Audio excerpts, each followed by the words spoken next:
Yan everyone. Yan yung tatlo. So normal na dito everyone yung merong mga ganyang dalang baril. Gawa nga ng current situation. I think it's 98 or 99 days.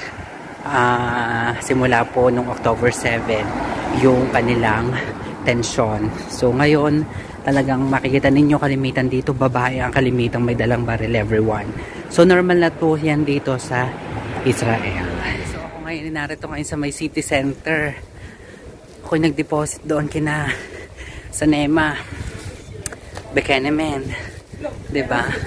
Malaki na kinita sa akin ng Nemang yan, ilang taon na rin ako, diba?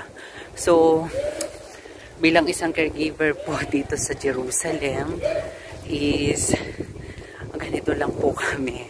So bilisan ang paglabas at gawa ng iniwan ko lang po ang alaga ko na nakakonect sa akin yung camera. So yan, nasa city center ako at I'm on my way now going back to work. So as you can see, walang masyadong tao talaga ngayon kasi Shabbat, diba? So yung mga nasa likod ko, yan, ako'y hindi masyadong nakapag-vlog ng ilang araw kasi ako'y naging busy this past few days. Hi! Yeah, may kumakaway sa akin. So ako ay busy at dire-diretso nga. Meron akong project kasi sa Pilipinas. Kaya hindi ko na talaga ako nagpaka vlog muna at ako'y tatawid na kahit nakapula. Huwag nyo akong gagayanin everyone kahit ako'y tumawid na nakapula. Diba? So yun, ako'y pabalik na ng trabaho everyone. Hello! Yun, may nakasalubong ako. Si brother yung nakasalubong ko.